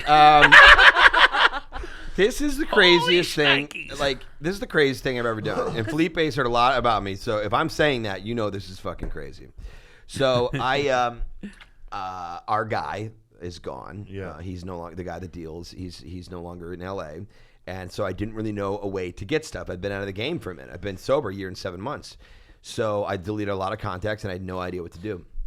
So I started going into the doctor and putting on Academy Award winning performances that I was in pain. I would limp in. I would have the limp as I'm walking in the building in case somebody saw me through the window. I'd have a limp when I got into the waiting room, and I'd even say to the secretary, like, do you mind if I take this paperwork and sit down? My foot really hurts, you know. And she'd, oh, sweetie, absolutely. Do you need something to put it up? And I'd go with it, you know, and they'd give me like an ottoman to put my foot on, you know what I mean? And then I'd get pulled in the room, and then I'd have the nurse come in. I'd put on a performance for her. And nothing's wrong with your foot at Nothing's wrong with my foot. It's a performance. Performance. Yeah. She'd push on certain areas of the foot, and I would wince. You know what I mean? This motherfucker's good. Yeah. Well, this fool is killing me right now, fool. I want to do that shit, dog. Are you ready? This is all. You're not an the addict. I know. this is the preamble. This is not even the crazy thing that I did. You're not even gonna believe this. This is nothing. I do this kind of stuff in my sleep. So she pushes on my foot. I'm wincing. Doctor comes in, pushes on the same area. I wince. He's like, well, you know, I'll never forget this. He's like, you're definitely going to need something for the pain, but I need you to see a podiatrist. Actually, it was the other way around. He goes, you need to see a podiatrist. He goes, but Skyler, I got to tell you, man, I don't know how you feel about this, but you're going to need something for this pain. And I was like, you think so? Like, it just kind of went with it. Like, and he goes, yeah. He goes, I'm going to go ahead and get Damn, you. dog. I'm going to get you 5 milligram. Then You know, went, ah! yeah. He's like, I'm going to get you 5 milligram Vicodins. And I said, hey, I hate to say this because I don't even want to take these because they just make me nauseous. He goes, me too. He goes, I have the same problem. I go, I can't even. He goes, let me tell you, I'll give you a little remedy for that. He goes, remind me when I'm leaving. I'll tell you how to not get nauseous. I'm like, thank you. I go, but doc, I remember the last time I took these, I must have a high tolerance because of my family, because the 5 milligrams, I just had to come back in and get 10s. So can you just give me 10s because and he's like, absolutely. He goes, and if that doesn't work, we'll have you come back and get oxy. And I'm like, oh, like, See you next week. yeah, exactly. Go ahead and schedule me in for Tuesday. Motherfucker, he has somebody carry him, bro, in here. So I get my prescription. I start taking them. I'm not proud of this, but this is what happened. I get my prescription. I start taking them. And then the next thing you know, my wife had made a deal with me. And she said, if you're going to be back in this house, this is when I got sober the first time. She was, I'm allowed to drug test you 24/7 the rest of your life. There's not one day I can ever walk up to you, even if everything's going great and my gut instinct is completely wrong and you want to just yell at me, you have to pee in a cup. I go, deal. So she walks up to me and goes, dude, you can tell when I'm on this shit. I get loud, I get manic, I get sweaty. Yeah, you can always tell. You guys don't think you can tell, but you can always tell. Oh, the women, they know. So I get loud, manic, sweaty, and you guys are like, well, that's how you are right now. I'm like, no, but it gets more. To the 10s? Yeah, it gets to the 10s, baby. You become Sam Tripoli. Oh, dude, Sam will tell me he's sober and he hasn't done anything, but yet everybody's fucking children. And you're just like, wait, what the hell is going on right now? That's a good one. So I love Sam. So she walks up to me. And she goes, remember how you told me that I can drug test you any day of the week? I go, yeah. She goes, here you go. And she hands me one. And I knew I was fucked because I knew I was on it. I go, this is bullshit, Nicole. I'm not on anything. She goes, cool. If you're not on anything, then take it. I'm like, fine. And then I go, actually, I don't have to pee. She goes, I thought you'd say that. Pulls out a bottle of water from her back pocket, hands to me, closes the door in our bedroom, says, stay in here. Don't come out until it's done. So she leaves the room. Now I'm in the room. I have no idea what to do. A normal person, a non-addict, would just pee in the cup. Correct, Felipe? Right. Well, is that what you and I want to do? Do we want to fucking get busted? Bro, the more you're talking about another, I'm trying to think about how to dilute that pee in my mind. Yeah. Call a homie and bring the pee to the fucking window, bro. Well, you have you have 3 choices. Do it. I would call hey, Jose, the gardener. Man me away. I'll be on my phone, dog. Motherfucker got diabetes now. Yeah, you're clean, you're motherfucker. clean, but I didn't know you had a urinary tract infection. We going to atlases. Yeah, they said there's a lot of weeds in this. It's so you have a choice. What you do? Well, you can either pee, you can dilute, or you can figure out a way to not pee. Well, I didn't want to pee. I didn't want to go through figuring out how to dilute. I have no way of fucking. My phone was downstairs. I didn't know what to do. Going to detect it. Yeah. So I fall to the floor. I start hitting the ground as hard as I can. I start pulling the sheets off of my bed. I slapped my face, I don't know how many times, and got it red. I started sweating. I started screaming, and I just started like shaking back and forth. Dude, I'm Sean Penn at Mystic River at this point. I am performing out of my fucking ass, dude. She runs upstairs, and the reason I'm doing this is I've legit had kidney stones 3 times before.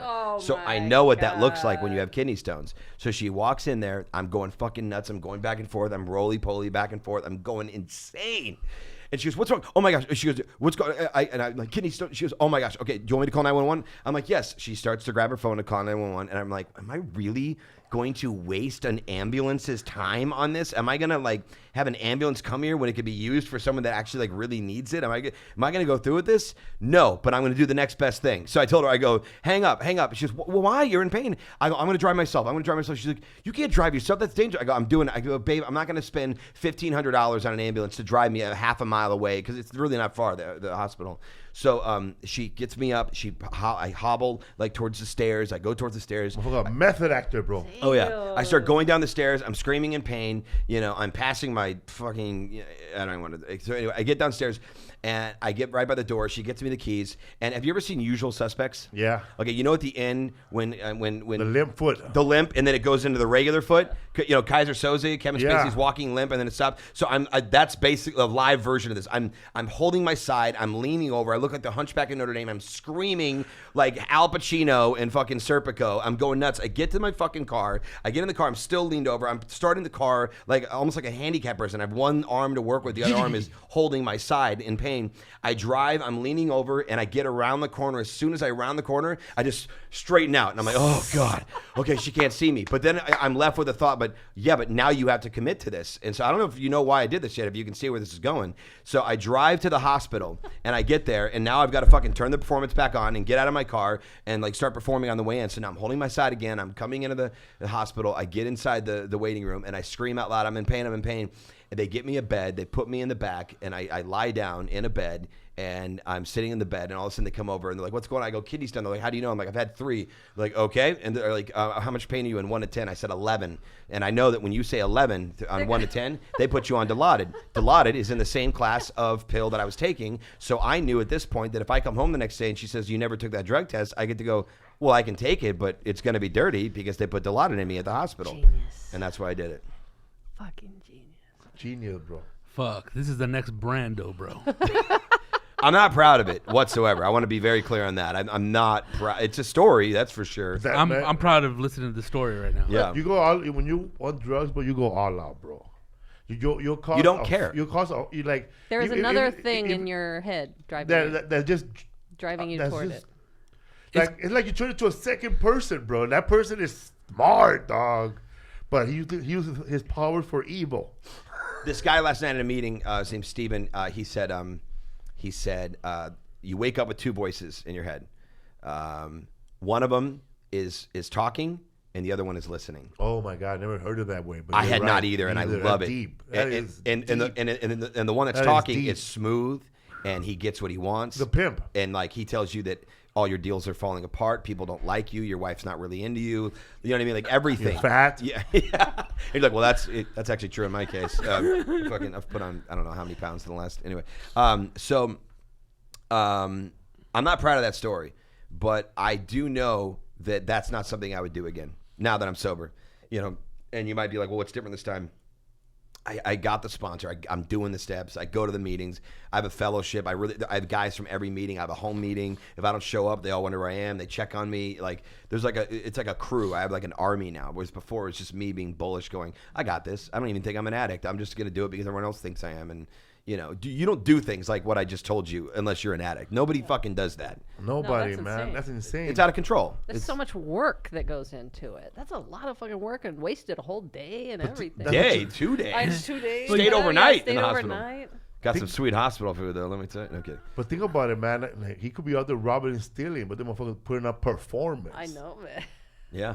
It's that But- warrior spirit, dog. In a way, I am robbing and stealing. You I'm are. stealing trust. I'm robbing trust. Yeah.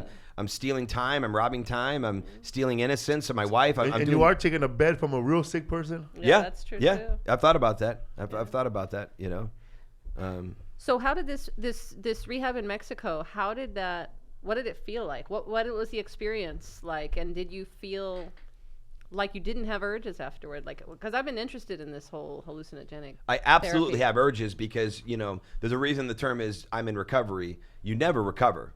You know what I mean? Until we get to the next realm. You're in recovery. You're recovering.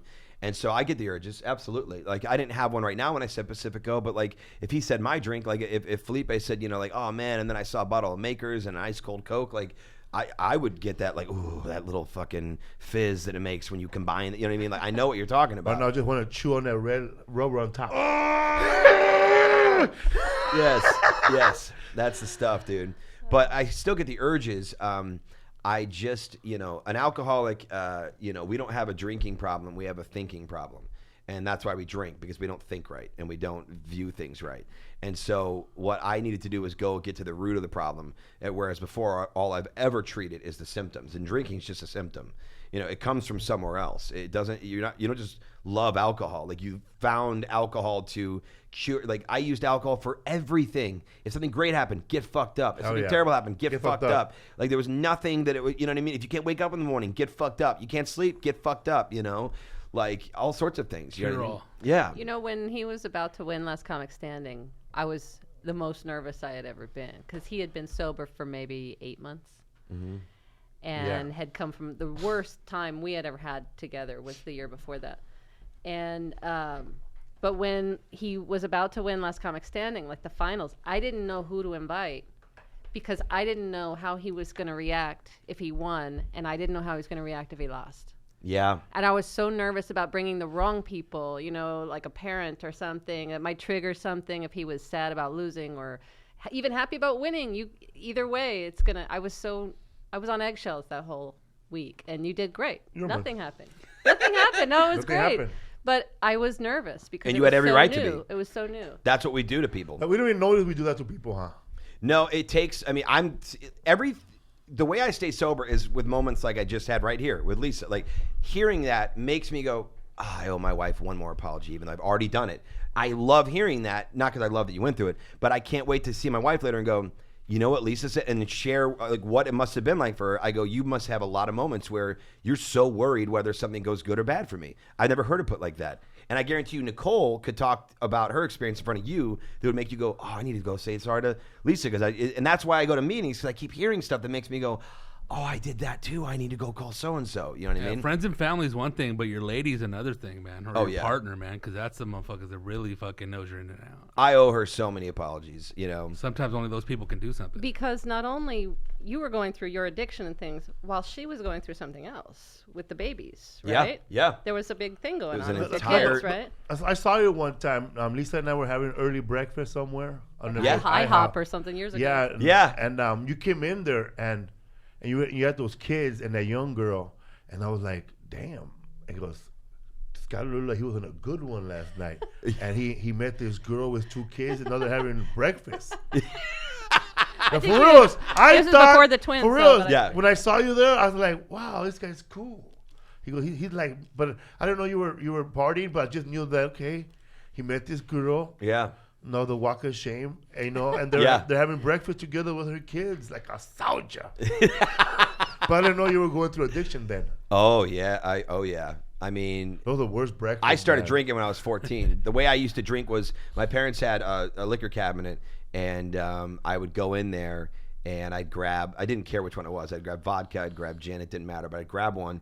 And I knew that if I took 15 sips within 3 hours, I felt fucked up. And that was at 14. So I would literally sneak down, take a sip. It wasn't a shot, so it wasn't like, it was probably a third of a shot. So really at the end of the day, I was probably taking somewhere around, maybe 5-6 real shots. But at 14, that's a lot. You know what I mean? Like, At 14, what made you want to go do that? Did you want to get fucked up, or you wanted to try, see how it tasted? well, we'll circle back because it'll answer the other question you asked, which was, you said what was different about this Mexico time. When I went down there, they have you do 1 night of ibogaine, 1 big hit of DMT, and 6 nights of ayahuasca. 6 nights. Yeah, Oh. Absolutely. 6 nights. Oh yeah. I've only heard 2 nights, maybe. And what do you do in those 6 nights? Well, okay. So with ayahuasca, you have a shaman, you have a group of people. There's a diet called dieta. And you eat certain things, and you also don't eat certain things for about a week leading up. You're supposed to eliminate sex and media and television from your diet for a certain amount of days, so that your eyes are and your whole palate is basically clear, and your brain's not spinning too much. There's no caffeine, there's no sugar. I mean, it's a motherfucker. It's not a fun. It's like, well, if I can't eat sugar, I at least want to watch TV, and if I can't watch TV, I want to eat some. It sucks, dude. And you're also trying to kick drugs and alcohol, so you're basically just sitting there playing with a paddle ball in fucking Mexico. You know what I mean? It's like fucking, and so Table tennis champ. yeah, we didn't have table tennis, but we did have a paddle ball. They love paddle ball down there. I don't fucking know what that's all about, but so you sit down or you lie down and you have your own space. And you're to write a journal before you start about your intentions. What do you want to find out? What do you want to go in? It's because getting sober is an inside job, right? It's not out. It has nothing to do with Trump, nothing to do with your wife, nothing to do with anything. It's an inside job. And so I had to write out my intentions. And my intention for my first night was, why do I get fucked up? I just wanted to make it simple. Why the fuck do I get fucked up? And I saw a lot of crazy stuff, man. You drink this tea and it goes down like sludge. Like, it does not taste good and it feels weird going down. And there's this guy singing these songs in this impossible to understand language, and you don't know what he's singing about. And they're beating on a drum, and it takes about an hour to kick in, sort of like ecstasy. You know what I mean? And so, and then when it kicks, were you an E guy or not? Never. Not once? Not once. Oh, what about you? No, I never touched. I've only smoked weed and done mushrooms and acid occasionally, but. No, What about you? Did you ever do it? nothing else. Never rolled, bro. It's a white boy thing, isn't It it? is. What is? I Ecstasy. knew a lot of fools that used to do it, but I just was afraid because I heard some shit that'll burn the fucking hole in your brain. Yeah. I was like, nah, The dog. Asian kids too. PK said he and his friends were all into that. Was it about people being so scared about something happening in their brain, but then when you hear that alcohol and smoking will fuck up your heart, I'm like, oh, well, I'll do that. You know what I mean? But the second it's your brain, it's like, well, I'm not. I don't know, man. That's weird, dude. I think fucking with the whole fucking, Yeah. war on drugs shit. So once I got on it, weird things start to happen. I was lying down, and this may sound strange, but I felt this hand pushing on my head. and pushing me down like as hard as possible. And it was Mother Ayahuasca, because it's a female spirit that visits you. And she was pushing me down, basically saying, listen, motherfucker, because you never do. And then my grandma came, and my grandma said, you're not being one of us. Let us get to work. And I started crying, because to hear my grandma's voice, to smell her, to feel her, and know that she can see everything, all these things that we wonder, like, can they see us, or do we go to another realm? Are there angels? Do they see over us? I now know, no matter what anybody says to me, they absolutely are still connected to us, because she knew things about me, and she was talking to me about, what I've done and why I'm the way that I am. And I mean, so much of it would take so long to explain, but in a nutshell, one of the best things that happened for me was I realized, I wasn't that kid. A lot of people are like, oh, well, you must have not have gotten a lot of attention. I got tons of attention. There was no problem. My parents were both there. They're still married. My sisters were there. Like, I was not some neglected kid that's like, oh my God, look at me. It was more this sense of, my family was so enigmatic and such a kooky cast of characters. All of them, uncles, great. I mean, there's nobody in my family that you'd meet and go, well, that person's boring. They're all eccentric, crazy, fucked up, hilarious, awesome, imperfect people. And I just felt like, because of that, I needed to be like the loudest. Like I just felt like I wanted to compete. How do you find your way of rising above? Yeah. And so, like, the biggest thing I learned was I started doing that at a young age, because there was a lot of tragedy in my family. I had one grandma not wear a seatbelt right where the 405 hit Sunset, and she was out here living as a writer for a little bit, and she got flung through a window, or through the windshield, and couldn't walk, hear, or see out of her left eye for the rest of her life. So I only knew her as a deaf, can't see very well, not walking grandmother. And then my other set of grandparents died instantly in Kansas City in 1982 when this big skywalk collapsed at a Hyatt hotel. Wow. And 143 people died. It's the biggest architectural accident in America of all time, and my grandparents were crushed by concrete. And so there was all this pain around me when I was little. And so on ayahuasca, I learned that, like, I wanted to become a clown for everybody. I wanted to, like, really take care of everybody, make everybody laugh, and, like, be this person. And so that's why I started becoming the way that I became. And then when my parents moved me at 15, this is the last thing I'll say about this, is when they moved me from Missouri to Michigan, I lost all my friends. I lost all my theater friends, my baseball friends, my best friends, everybody I grew up with. And I was a runt. I was skinny. I was, like, really awkward. I was just weird. And I couldn't get friends for the life of me when I moved. So I just found the funnier I became, the more people wanted to hang out with me. And then when I saw kids drinking, I decided, well, I'm going to drink better. And I'm just a competitive person. So my competitive nature just became, just like I competed when I was young amongst these kooky characters, I decided I'm going to compete amongst drinkers. And then I just became, you just become known for something. Like, you have the little dog. You have little inside, inside jokes on this podcast. Oh, I listen. yeah, I know dude. your guys' shit. So you when you become known for something and you find, oh, that works. We get a lot of retweets when we talk about that. This motherfucker can down to 40, dog.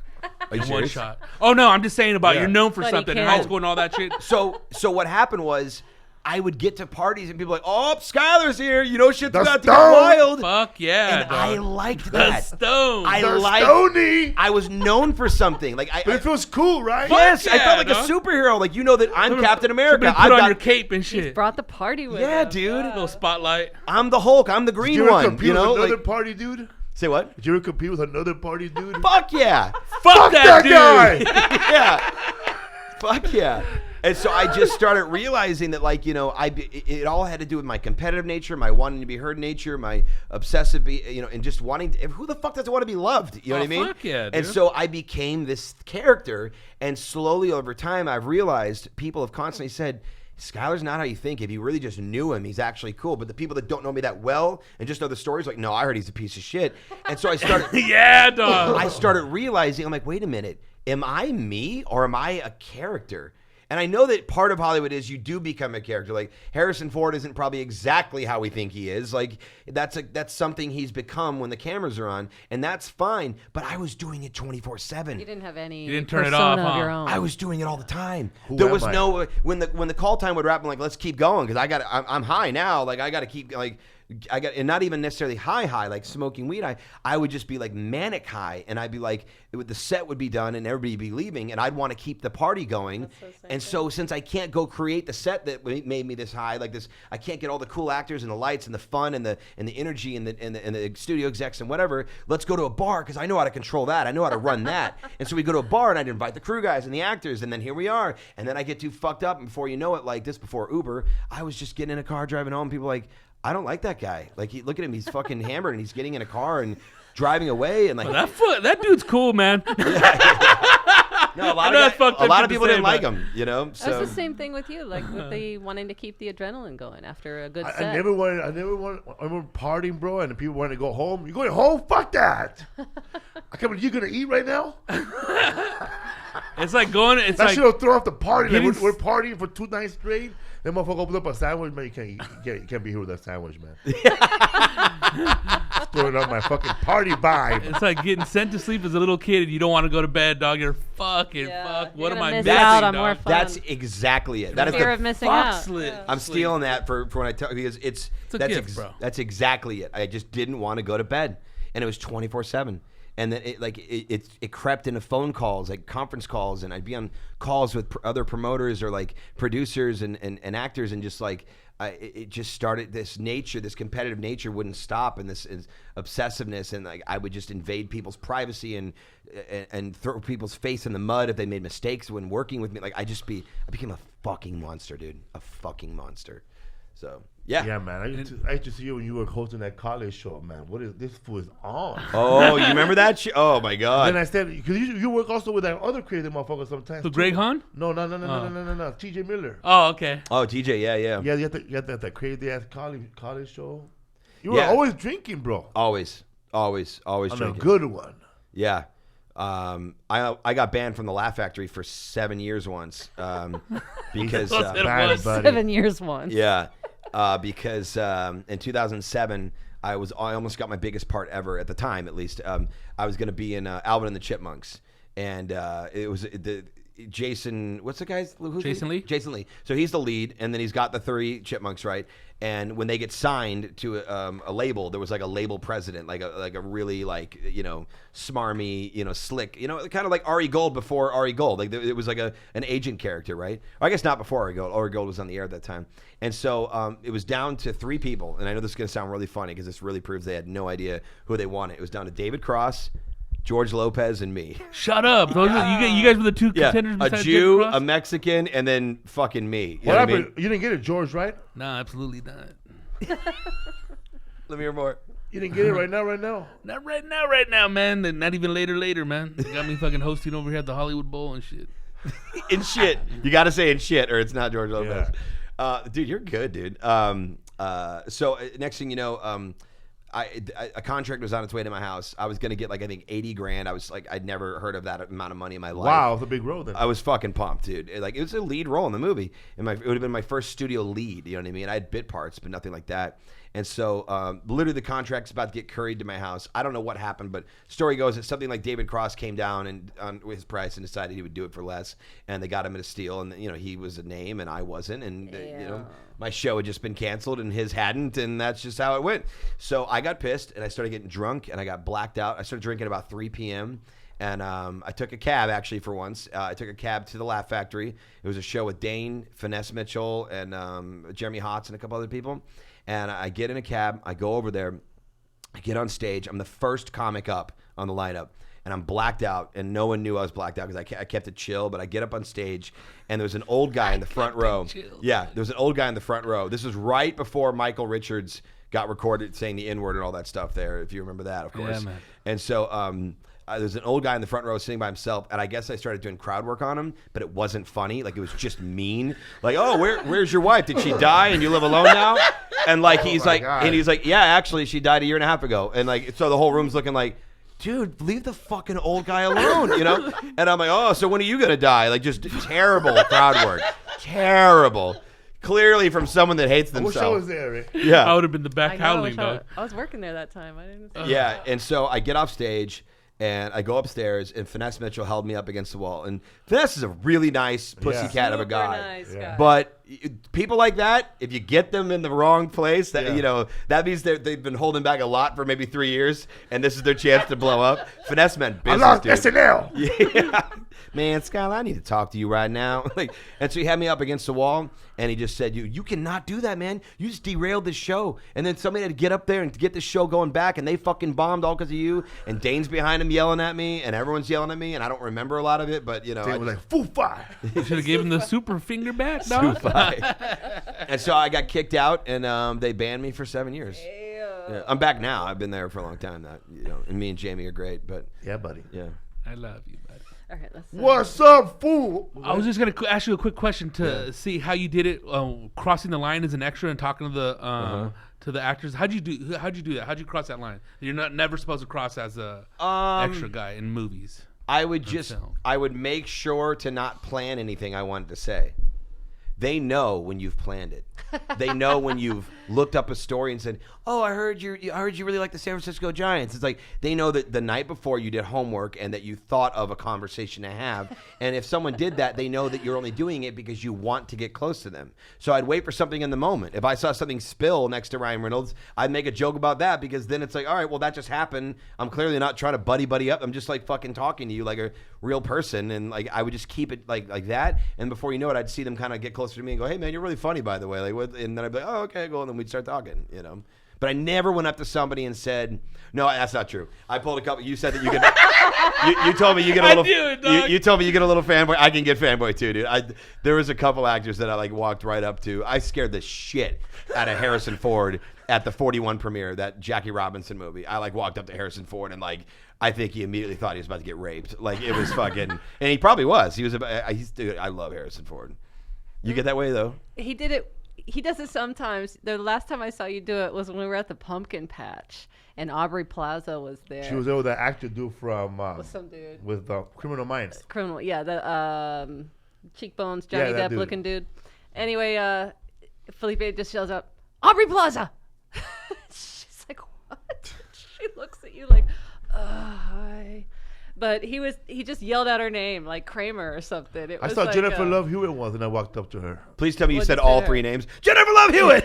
I said Jennifer, actually. Oh, okay. And she was there on a date with some loser, and Jamie Kennedy? no, way before Jamie, before John Mayer, before all that. She did. I invited her, and I invited her. Dude, she's been around. And I invited her. I shouldn't say that. My friend's married to her. Oh, it's terrible though. And I invited her to my my comedy God, show, dude. bro. And I invited her to my comedy show. Wow. She likes funny guys. And I remember I walked up to. Oh yeah, the worst one was when I was working at Dodger Stadium making hot dogs, and I was peeing, and I looked on the side of me, peeing next to me was John Ritter. He was hiding with his hat, his beard. Where was this? Dodger Stadium. Okay. He used to work at and I'm standing next to him, and I wanted to say, "Hey, John Ritter, love his company." I started humming the song, peeing. Come and knock on my door. You did not. You did not. That fool squeezed his penis and went to the other side, bro. Like he stopped peeing and held it, and then went to go to pee all the way to the end. Didn't say anything to you. Fuck no, dude. You should start singing the song. I did. I was nervous. My friend, sometimes you can Come make and knock on my door. Sometimes you can make a joke to a celebrity and like really get them, like, and get them to be like really like you. And so Bruce Willis was at the Hollywood Bowl, and my friend Zach and my dad, we were there watching the Rolling Stones.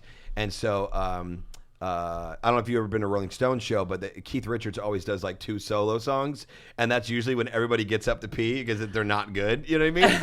And so Bruce Willis is in the bathroom peeing, and my friend Zach is right next to him, and Zach's one of the funniest people you'll ever meet in your whole life. And he's just sitting there, and he just has no shame. He'll say anything to anybody, and he literally turns and makes that joke. He goes, "Yo, BW." Like, he's looking at him like, "What?" He's like, "You're just like me, dude. Fucking, you hear Keith Richards solo songs? Time to take a piss." And he starts dying, dude, like laughing. Just like me, dog. No, BW. fool. Zach said BW. Bro. Yeah, that should kill me, but you're just like me. Yeah, dude, it was fucking great. Hell yeah. So me and dude. Bobby De Niro, right? That's what I'm saying, dog. What's up, fool? What's your Instagram, your social media? Instagram is the Skyler Stone, and people spell Skyler wrong all the time. It's not AR, it's ER. So it's the SKYLER Stone, and it's the same thing on Twitter.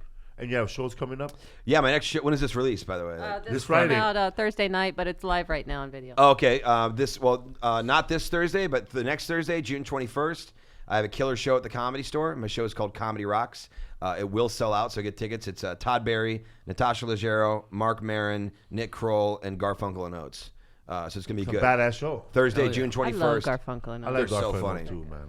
Thursday, June 21st, 7:30 p.m. And you have that show twice a month? Yeah, every other Thursday. Yep. Comedy Store. Always big stars. What's up, fool? Upcoming show, Schaumburg, Illinois. This week, June 15th to the 17th at the Schaumburg Improv outside of Chicago. El Paso, Texas, June 22nd at the Plaza Theater. San Antonio, Texas, June 23rd. Second show at the Tobin Center. The first show's just about sold out. Just 50. Orlando, Florida, June 28th, July 1st at Orlando Improv. Hermosa, California, July 17th, Comedy and Magic Club. One night only. Check out FelipeWorld.com/tour for upcoming shows. Yeah, man. You got anything? Chicago this week with you, and then please roll out. Also, thank you very, very, very much for Skyler Stone being a great guest. Hell yeah, Great. dude. Teaching Dude, us this has about been his- so fun. Thank you for teaching us creeping in, about dog. your recovery, bro. God damn, bro. Awesome. You have Yeah, a man. crazy ass story. It's crazy. Thank you. Woo! Hot damn. That acted to the fucking. We could do another hour of that Easy, shit, bro. dog. Easy. Right here with We the gotta main have you stone back. himself. Oh! What's up, fool?